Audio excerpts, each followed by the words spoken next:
وعلى آله وأصحابه الأتقياء. أما بعد فأعوذ بالله من الشيطان الرجيم.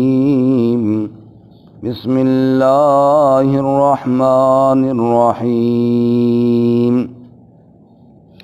الله لا إله إلا هو الحي القيوم لا تأخذه سنة ولا نوم له ما في السماوات وما في الأرض من ذا الذي يشفع عنده إلا بإذنه يعلم ما بين أيديهم وما خلفهم ولا يحيطون بشيء من علمه إلا بما شاء وسع كرسيه السماوات والأرض ولا يؤوده حفظهما وهو العلي العظيم.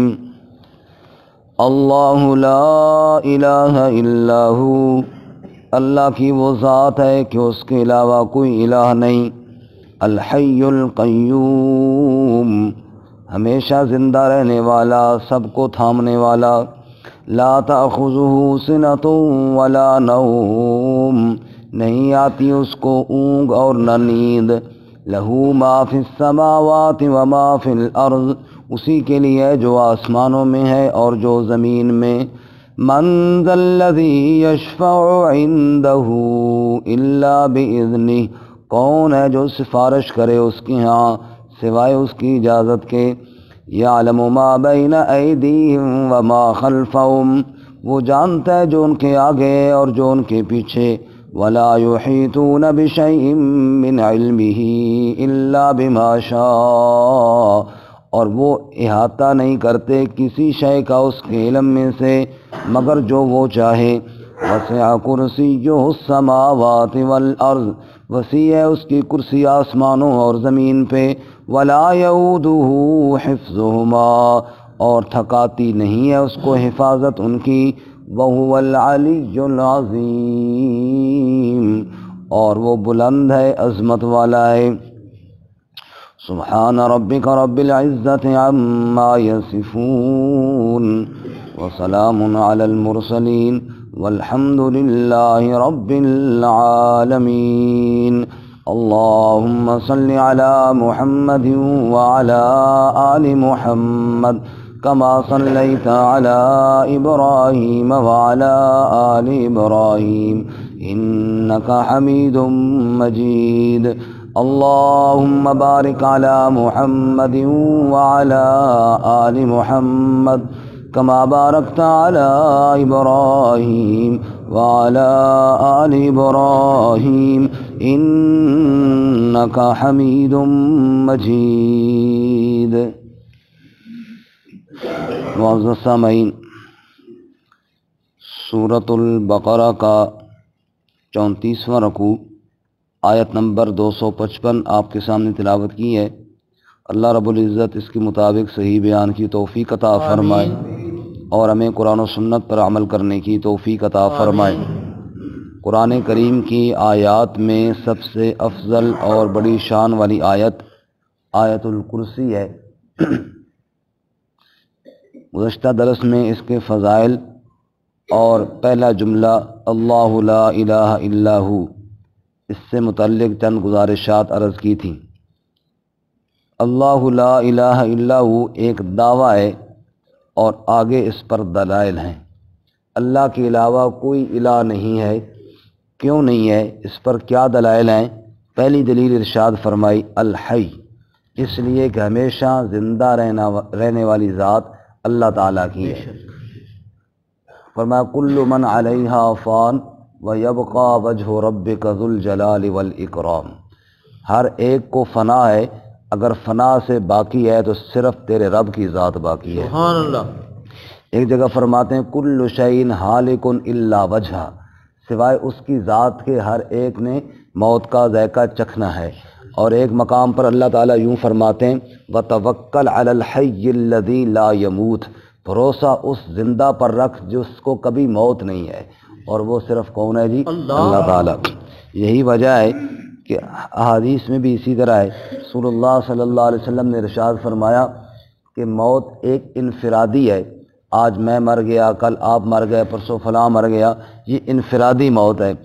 پھر اجتماعی موت آئے گی قیامت والے دن، ہر ایک کو موت کے گھاٹ اتارا جائے گا، پھر زمینوں سے موت آسمانوں کا رخ کرے گی، آسمانوں کے فرشتے موت کے گھاٹ اترتے چلے جائیں گے، آخر میں اللہ رب العزت اسرائیل علیہ السلام جو ملک الموت ہے اس سے پوچھیں گے اب کون باقی ہے؟ تو وہ کہے گا یا اللہ میں باقی ہوں اور باقی تو سب ختم ہو گیا۔ تو اللہ کریم فرمائیں گے مت فقد کتبت الموت علی من کان تحت عرشی، تو بھی مر جا کیونکہ میرے عرش کے نیچے سب پر موت ہے۔ پھر اسرائیل علیہ السلام بھی موت کا جام پئیں گے اور اس کے بعد اللہ تعالیٰ فرمائیں گے انا الملک انا الحی الذی لا یموت، میں ہی بادشاہ ہوں، میں ہی وہ زندہ ہوں جو موت سے پاک ہوں۔ این ملوک الارض، زمین والے بادشاہ کہاں گئے، سرکشی کرنے والے کہاں گئے؟ اور تقریباً اسی بات کو قرآن پاک میں یوں بیان کیا گیا لمن الملک اليوم للہ الواحد القہار، اب بتاؤ اب کس کی بادشاہت ہے؟ تو پھر اللہ فرمائیں گے اب صرف اکیلے اللہ ہی کی بادشاہت ہے۔ اللہ لا الہ الا ہو، الہ وہ بنتا ہے جو موت سے پاک ہو، اور وہ موت سے پاک صرف کون ہے جی؟ اللہ تعالیٰ کی ذات ہے۔ یہی وجہ ہے جب رحمت کائنات امام الانبیاء حضرت محمد الرسول اللہ صلی اللہ علیہ وسلم کا وصال ہوا تو حضرت سیدنا عمر فاروق رضی اللہ تعالیٰ عنہ جذبات میں آئے اور آپ کی محبت میں آپ کی محبت میں یہ حالت ہو گئی کہ کھڑے ہو گئے تلوار لے کر، کہ اگر کسی نے کہا کہ رسول اللہ صلی اللہ علیہ وسلم کی وفات ہو گئی ہے اضرب عنقہ، میں اس کے گردن اڑا دوں گا، خبردار کوئی ایسی بات نہ کہے۔ صحابہ سب خاموش تھے۔ حضرت سیدنا ابو بکر صدیق رضی اللہ تعالیٰ عنہ حضرت عمر کے قریب گئے، سمجھانے کی کوشش کی، لیکن وہ اتنے جذبات میں تھے کہ وہ سمجھنے کے لیے تیار نہ تھے۔ ابو بکر صدیق رضی اللہ تعالیٰ عنہ ممبر پر تشریف لے گئے، خطبہ ارشاد فرمایا، اور اس خطبے کا مفہوم بھی یہی بنتا ہے، فرمایا من کان منکم یعبد محمدا فإن محمدا قد مات ومن کان منکم یعبد اللہ فإن اللہ حی لا یموت۔ فرمایا جو شخص محمد صلی اللہ علیہ وسلم کو الہ اور معبود سمجھتا تھا تو وہ سمجھے کہ آج معبود فوت ہو گیا ہے، اور جو اللہ کو معبود سمجھتا تھا فإن اللہ حی لا یموت، بے شک اللہ ہمیشہ زندہ ہے، اس کو کبھی موت نہیں آئے گی۔ حضرت عمر رضی اللہ تعالیٰ عنہ فرماتے ہیں ابو بکر صدیق نے خطبہ ارشاد کیا، اور پھر آگے یہ قرآن کی آیتیں پڑھی جو ابھی میں نے پڑھی تھی کہ کل من علیہا فان ویبقى وجہ ربک ذو الجلال والاکرام، اسی طرح ما کان محمد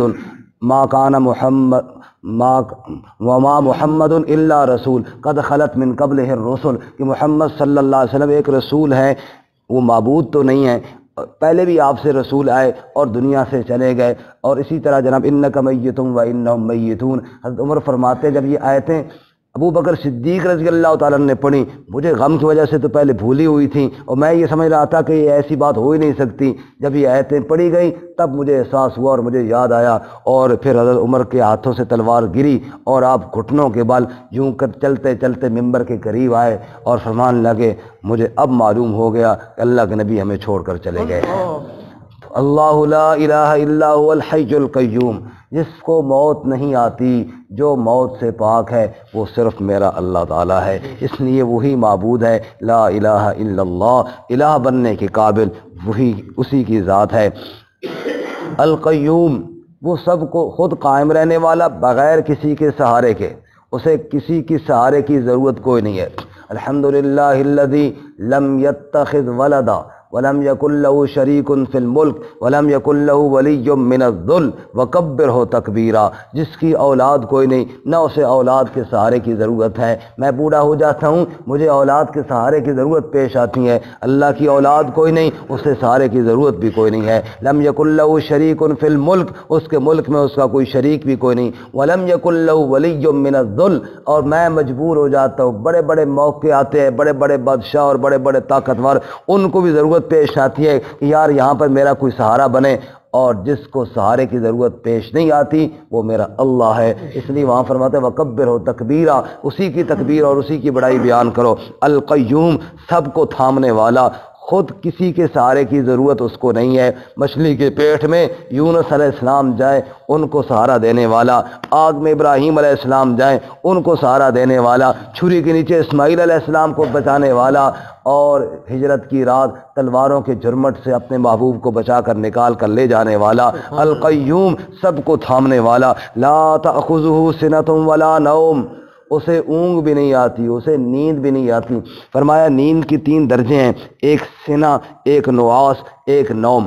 سنا کہتے ہیں بالکل ہلکی اونگ کو، نعاس کہتے ہیں گہری اونگ کو، اور جناب نوم کہتے ہیں جس میں بالکل مکمل بندہ سو جاتا ہے۔ اللہ تعالیٰ نے پہلی اور آخری چیز کا ذکر کیا، درمیان والی بیچ میں آ گئی۔ فرمایا کہ سنا اونگتا نہیں ہے، جب اونگتا نہیں ہے تو پھر نوم کہاں سے آئی؟ پھر اس کو نوم بھی کوئی نہیں ہے، معلوم ہوا اللہ غفلت سے پاک ہے، باقی ہر ایک سو جاتا ہے۔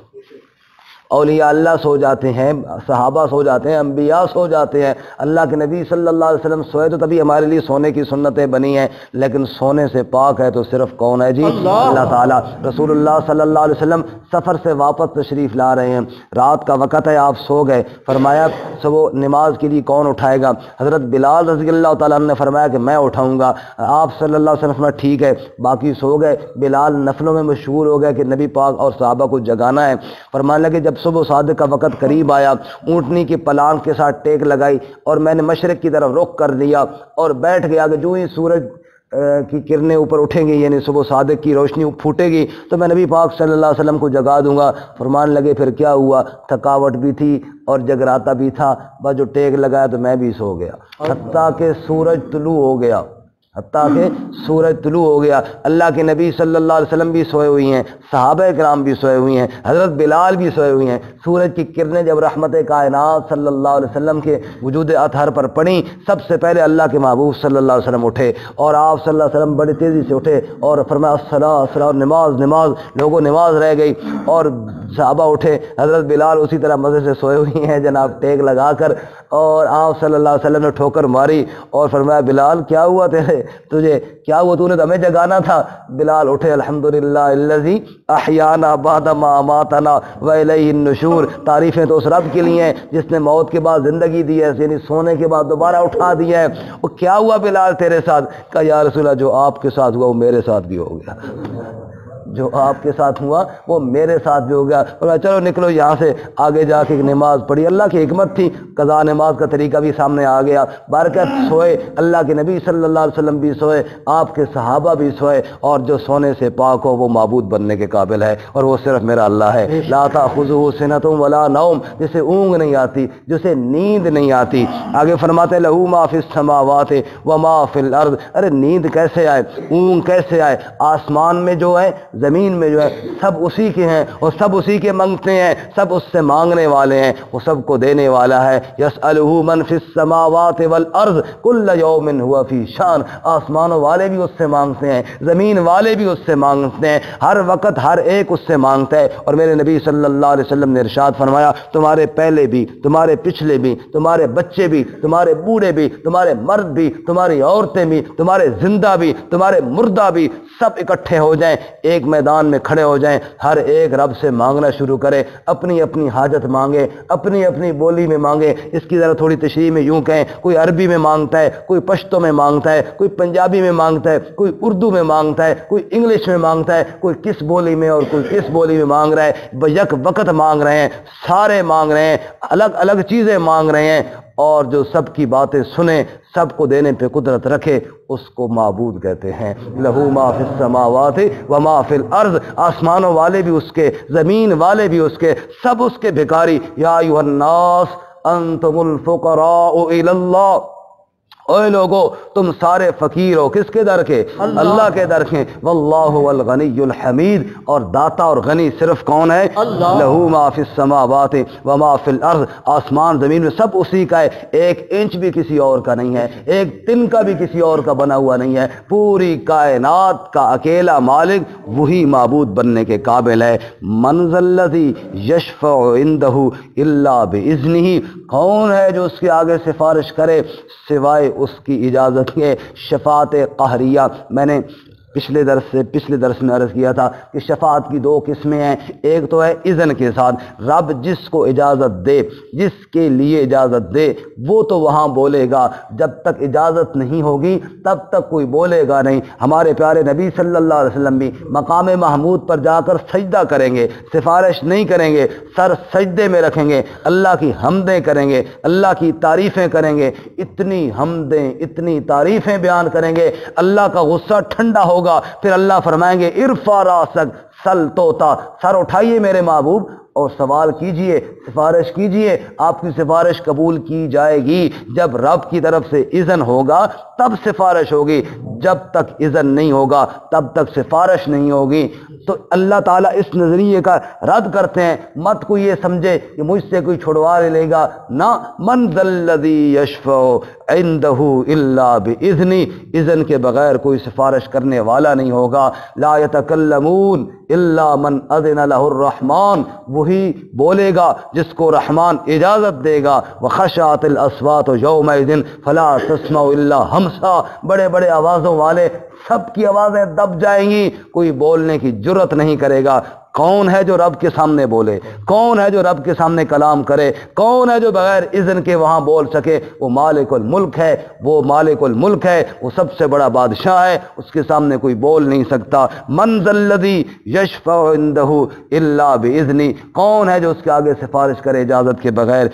یعلم ما بین ایدیہم وما خلفہم، مسئلہ الہ جہاں پہ ہوتا ہے وہاں قدرت اور علم کا ذکر ہوتا ہے. یہ تو اس کی قدرتیں سنی، اب اس کا علم بھی سنو. یعلم ما بین ایدیہم وما خلفہم، اگلے پچھلے سارے حالات کو جاننے والا کون ہے؟ جب تو دنیا میں نہیں آیا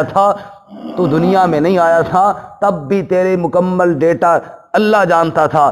آج تو آیا ہے، آج بھی تیری ایک ایک حرکت سے باخبر تیرا رب ہے. جب کل تو نہیں رہے گا اور مٹی میں چلا جائے گا اور شاید ہوا کے جھونکے اس کو اڑا کر کہاں سے کہاں لے جائیں گے، شاید دنیا والے تیری نسل تیری قبر بھی بھول جائے، لیکن جو نہیں بھولتا اس کو رب کہتے ہیں. وہ معبود ہے، وہ الہ بننے کے قابل ہے. یعلم ما بین ایدیہم وما خلفہم. اور سورۃ طٰہٰ میں تو کیا فرما دیا؟ فرمایا یعلم السر واخفی. فرمایا اوے اللہ کا علم پوچھتے ہو، او اللہ کا علم کیسا ہے؟ یعلم السر، وہ راز کو جانتا ہے، جو بات تیرے دل میں چھپی ہے ساتھ والے کو نہیں پتا، رب جانتا ہے. واخفی، جو اس سے بھی بڑھ کے مخفی بات ہے اس کو بھی اللہ جانتا ہے. یا اللہ، راز تو یہ ہے کہ میں جانتا ہوں، میرا باپ بھی نہیں جانتا، میرا بھائی نہیں جانتا، میرے ساتھ بیٹھا ہوا نہیں جانتا میرے دل میں کیا بات ہے. یا اللہ، اس سے بڑھ کے اور کیا مخفی بات ہوگی؟ اللہ فرماتے ہیں راز وہ ہے جو تو جانتا ہے دوسرا نہیں جانتا، اخفا وہ ہے جو ابھی تو بھی نہیں جانتا. آج سے 10 سال بعد ایک خیال تیرے دل میں پیدا ہوگا، تیرا اللہ آج اس کو جانتا ہے. یعلم ما بین ایدیہم وما خلفہم، اگلے علم، اگلے حالات، پچھلے حالات، جو سب کچھ جاننے والا ہے وہ معبود ہے. اللہ لا الہ الا ہو، وہ الہ ہے، اس کے علاوہ اور الہ بننے کے قابل کوئی نہیں ہے. اور آگے فرماتے ہیں صرف اللہ کے علم کو بیان کیا جائے تو مسئلہ الہ پورا نہیں ہوتا. مسئلہ الہ پورا تب ہوتا ہے جب غیر کے علم کی نفی کی جائے. لا الہ پہلے ہے، الا اللہ بعد میں ہے. اس لیے فرمایا ولا یحیطون بشیء من علمہ الا بما شاء. اگر یہ کہا جائے اللہ جانتا ہے، اللہ جانتا ہے، اللہ جانتا ہے، اللہ علم والا ہے، تو مسئلہ الہ نہیں بنتا. کہا جائے اللہ کے علاوہ کوئی نہیں جانتا تب مسئلہ الہ بنتا ہے. اس نے فرمایا ولا یحیطون بشیء من علمہ الا بما شاء. وہ اللہ تو سب کچھ جانتا ہے اور اللہ کے علاوہ ایک چھوٹی سی شے، ایک چھوٹا سا ذرہ، ایک چھوٹا سا تنکا، ایک قطرہ، اس کا کلی مکمل محیط علم اللہ کے علاوہ کوئی نہیں جانتا. یحیطون کا معنی احاطہ. دیکھیں ایک مکھی آئی، ایک مچھر آیا، میں نے دیکھا، آپ نے دیکھا، کہہ دیا جی یہ مچھر ہے، ٹھیک ہو گیا جی، ہم نے اتنا سمجھ لیا. سائنسدان تھوڑا زیادہ جانتے ہیں، وہ جو یہ فلاں چیز سے بنا ہے، اس کی بنیاد یوں چلی، پہلے یہ تھا وہ تھا، اتنا وہ بھی جانتے ہیں. اب اس کے علاوہ اتنا علم تو مخلوق کا ہو گیا نا. اب اللہ تعالیٰ کا علم کیا ہے؟ فرمایا اللہ تو سب کچھ جانتا ہے، محیط علم مخلوق کے پاس نہیں. وہ مکھی جب وہ جس انڈے سے نکل کر آئی ہے اس انڈے کا خول کہاں گیا ہے، اور وہ اب جب دنیا میں میرے سامنے آج پہنچی ہے کہاں کہاں سے پھرتی پھرتی آئی ہے، جب یہ مر جائے گی اس کے پر ٹوٹ کر کدھر جائیں گے، پھر یہ ذرے کہاں مل جائیں گے اور پھر یہ کدھر کدھر بکھر جائیں گے۔ ارے پوری ایک چھوٹی سی مکھی کا بھی مکمل علم اللہ کے علاوہ کوئی نہیں جانتا۔ وَلَا يُحِيطُونَ بِشَيْءٍ مِّنْ عِلْمِهِ إِلَّا بِمَا شَاءَ۔ جو علم اللہ تعالیٰ نے ایک شے کا رکھا ہوا ہے، ایک ذرے کا رکھا ہوا ہے، مکمل کلی محیط، ہر طرف سے آگے پیچھے، اس کا اول اس کا آخر مکمل علم اللہ کے علاوہ کوئی جاننے والا نہیں ہے۔ اور اسی طرح ہم نے کل آیت دیکھی تھی سورۃ النمل میں، قُلْ لَا يَعْلَمُ مَنْ فِي السَّمَاوَاتِ وَالْأَرْضِ الْغَيْبَ إِلَّا اللَّهُ۔ آسمانوں والے زمین والے چھپی چیزوں کو نہیں جانتے، الا اللہ، کون جانتا ہے؟ اللہ جانتا ہے، اس کے علاوہ اور کوئی نہیں جانتے۔ تو فرمایا کہ اللہ کے علم کا اس بات، غیر کے علم کی نفی بھی ضروری ہے۔ آگے فرماتے ہیں وسع کرسی السماوات والارض، کرسی سے مراد اقتدار، کرسی سے مراد حکومت، فرمایا اس کی کرسی، اس کا اقتدار، اس کی حکومت فرمایا وسیع ہے، آسمانوں پر بھی زمین پر بھی، ساتوں آسمانوں اور ساتوں زمینوں میں کوئی ایک انچ ایسی جگہ نہیں ہے جہاں بندہ یہ دعویٰ کرے کہ نعوذ باللہ یہ یہاں اللہ کی حکومت نہیں ہے اور یہاں کسی اور کی حکومت ہے۔ فرمایا نہ، آسمانوں پہ رب کی حکومت، زمین پر بھی کس کی حکومت ہے؟ رب کی، اللہ کی حکومت ہے، اور اس کی حکومت میں کوئی شریک نہیں ہے، وہ اکیلا مالک ہے۔ اپنا ملک بیان کرتے ہوئے تو اللہ یوں فرماتے ہیں للہ ملک السماوات والارض، آسمانوں کا مالک بھی اللہ، زمین کا مالک بھی اللہ، اور مخلوق کی نفی کرتے ہوئے اللہ یوں فرماتے ہیں ما یملکون من قطمیر، جن کو تم پکارتے ہو کھجور کی گٹھلی کے اوپر جو باریک سا پردہ ہے، اس پردے کا بھی کوئی مالک نہیں ہے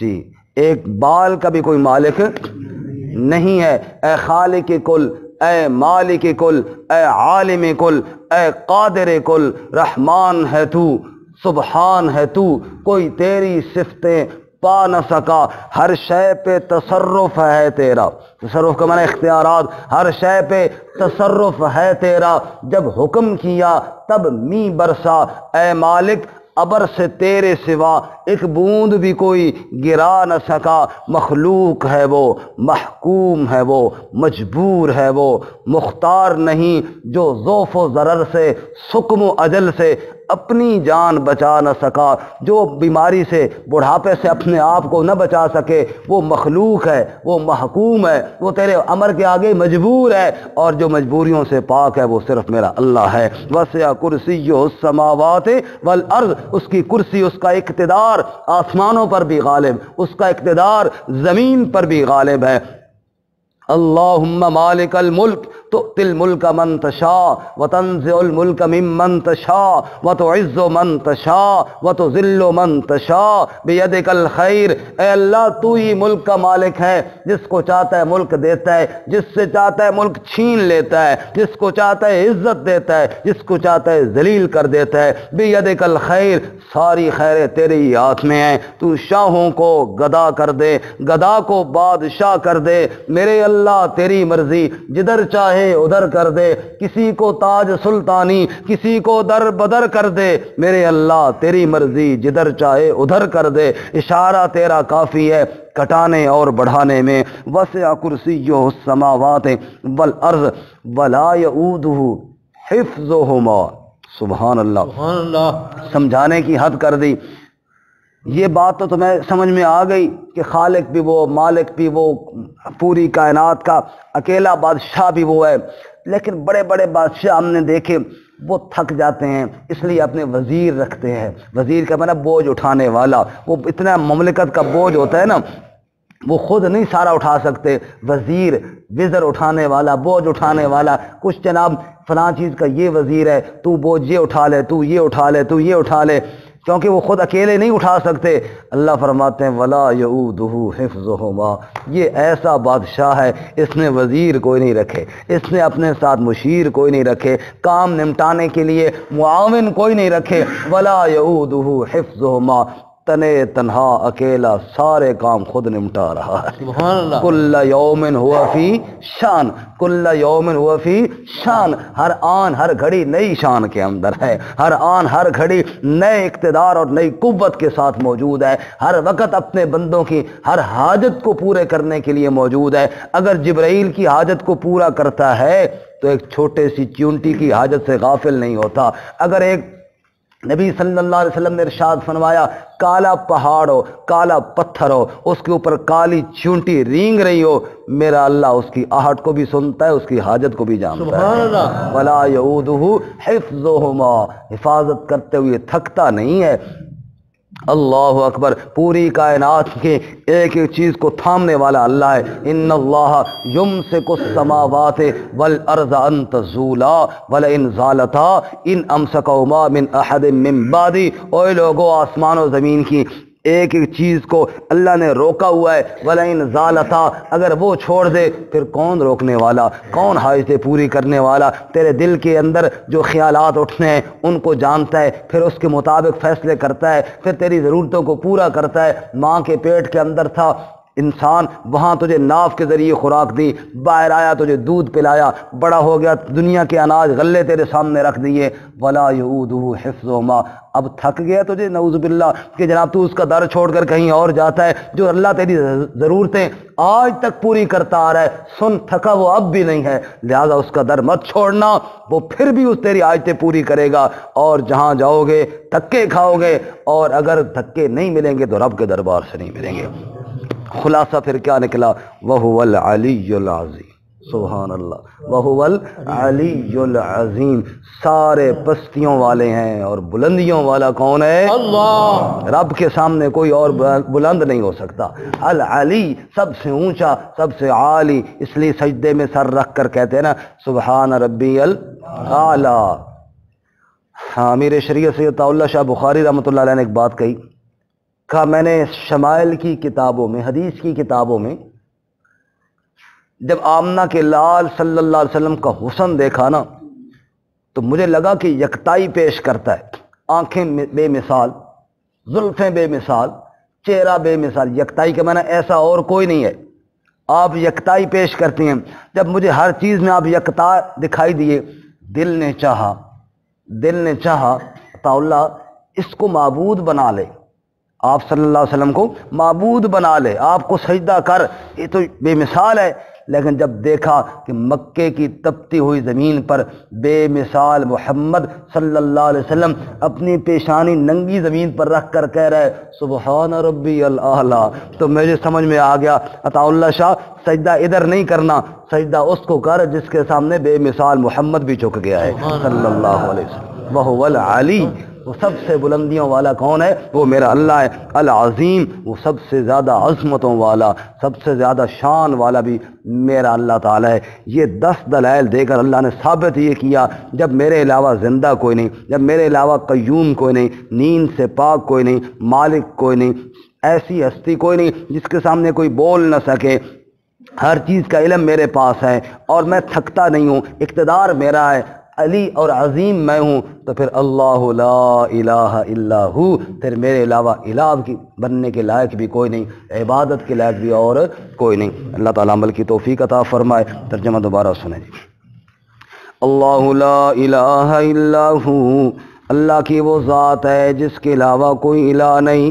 الحی القیوم، سب کو ہمیشہ زندہ رہنے والا، تھامنے والا. لا تأخذہ سنۃ ولا نوم، نہیں پکڑتی اس کو اونگ اور نہ نیند. لہ ما فی السماوات وما فی الارض، اسی کے لیے جو آسمانوں میں ہے اور جو زمین میں. من ذا الذی یشفع عندہ الا باذنہ، کون ہے جو سفارش کرے اس کے آگے سوائے اس کی اجازت کے. یعلم ما بین ایدیہم وما خلفہم، وہ جانتا ہے جو آگے ہے ان کے اور جو پیچھے ہے. ولا یحیطون بشیء من علمہ الا بما شاء، اور وہ نہیں احاطہ کرتے کسی شے کا اس کے علم سے مگر جو وہ چاہے۔ وسع کرسیہ السماوات والارض، وسیع ہے اس کی کرسی آسمانوں اور زمین پر۔ ولا یؤودہ حفظہما، اور تھکاتی نہیں اس کو ان کی حفاظت۔ وہو العلی العظیم، اور وہ بلند ہے، عظمت والا ہے۔